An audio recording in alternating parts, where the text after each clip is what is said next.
السلام عليكم ورحمة الله وبركاته. ازيكم يا حبايبي، عاملين ايه؟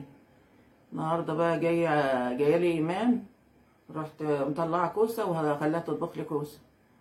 فمعايا بقى كيلو كوسه، معايا كيلو كوسه اهوت، قشرته وعملته، جردته كده، عملت له خطوط كده بالسكينه المشرشره، وهقطعه دلوقتي. فتطبخوا لي كده ني في ني كده، عشان بحب الكوسه ني في ني.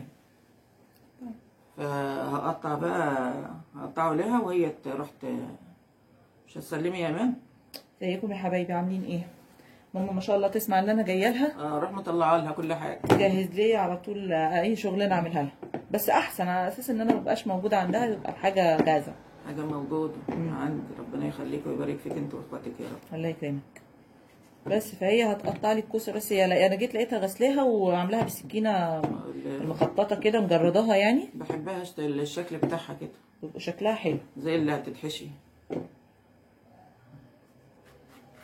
فهي بقى هتعملها، هغسلها تاني برضو، وبعد كده اروح اعملها طبخه خضراء.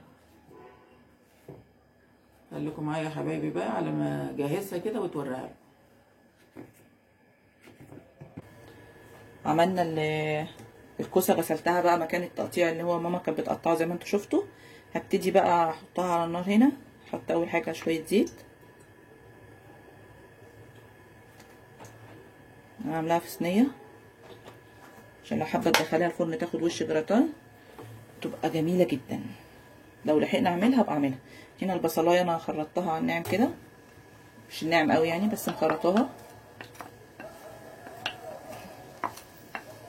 انا معاذ ورقيه الاتنين واقفين معايا في المطبخ بيتفرجوا على الطريقه، فاهمه؟ ابتدي بقى ايه، ادبل البصله دي، اخليها تاخد لون اشقر فقط لا غير، مش عايزاها حمرا عشان احمرها يعني. ومجهزه جنبي هنا الطماطم وعصرتها وصفيتها، وكمان الكوسه. بس اول حاجه بس هعملها هنا عشان برضو يدي طعم حلو لها، القرن الشطه ده نفتحه بس كده نصين، ننزل الطعم بتاعه والريحه بتاعته مع البصله كده. الفيديو ده هينزل لكم على قناه مامة ايمي، بس احنا دلوقتي انا ومعاذ بنحضر فيديو تحدي الاندومي. اول بقى تحدي نبداه انا ومعاذ مع بعضينا، فجايبين اندومي وهنعمل لكم تحدي الاندومي على قناه مامة ايمي، لا على قناه ايمان والحاج.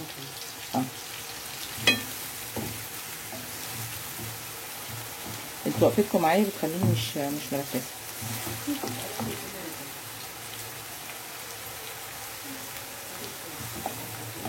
لا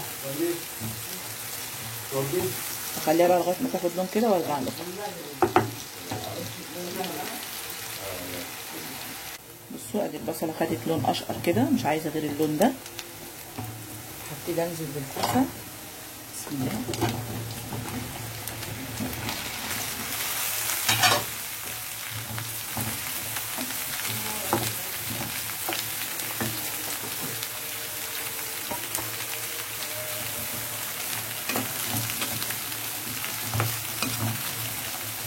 تشويحه بس خفيفه كده معاها.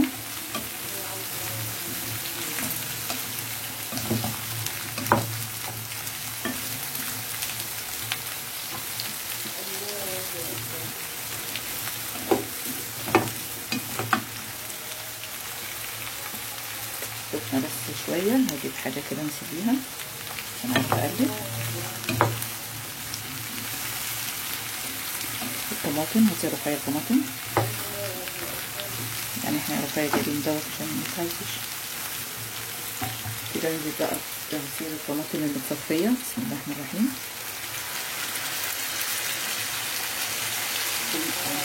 كده من الزيت، كمون كده،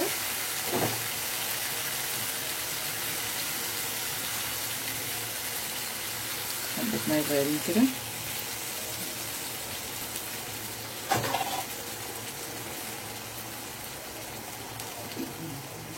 فلفل اسود، دي ملح رقية من بعيد كده هناك اهو. دي كل دي بقى هتهبط، يعني شايفينها عالية كده، هي هتهبط دلوقتي الكوسة احط برضو شويه ملح بسم الله. وهحط توم دلوقتي، لازم برضو حته التوم، وهسيبها بقى تغلي مع نفسها كده لحد ما تتسبك.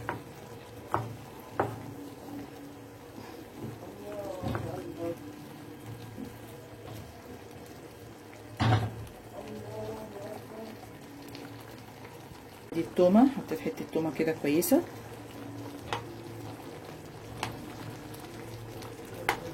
اغلغلها في قلبها جوه،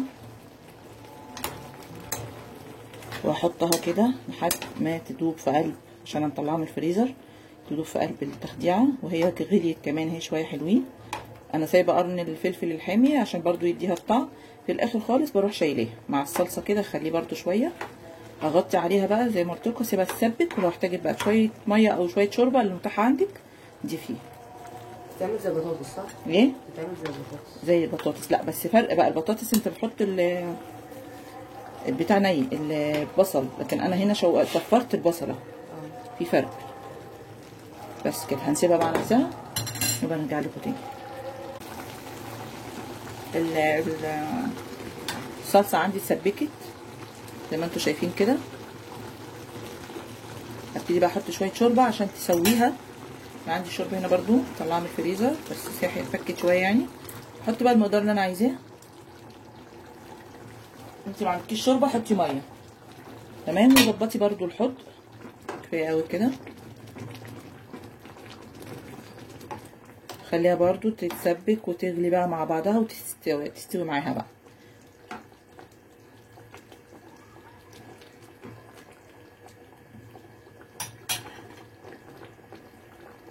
هنا لما حطيت الشوربه غليت الغلوه بقى اللي هي التمام. عندي هنا لحمه مسلوقه نص سلقه كده، هحطها بقى تكمل سواها معاها عشان برضو بتاخد الطعم الصلصه وتدي للطبيخ نفسه كمان طعم، بتدي طعم حلو قوي ان شاء الله كده فيها.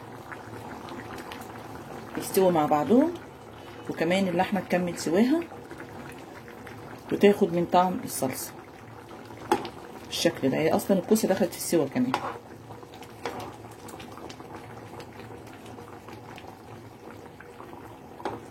والحوض انا ظبطته وبقى تمام التمام.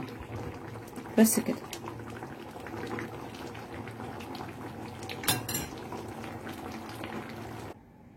انا ولعت الفرن عليها عشان تاخد اللون اللي من فوق كده، اللون الجراتان ده. هي كده ما شاء الله استوت واندمجت مع بعض واتسبكت زي ما انتم شايفين. واللحمه كمان اخدت من طعم هاتي يا رقايه معلقه كده. اخدت من طعم الكوسه والطماطم. اللحمه مش عارفه باينه لكم، انا دفستها تحت عشان تاخد من الصلصه. بصوا مش فاضي. ديت اللحمه، قطعه اللحمه من جوه هنا، وادي هنا كمان شايفين اخدت اللون من فوق، اللون اللي احنا ايه طالبينه.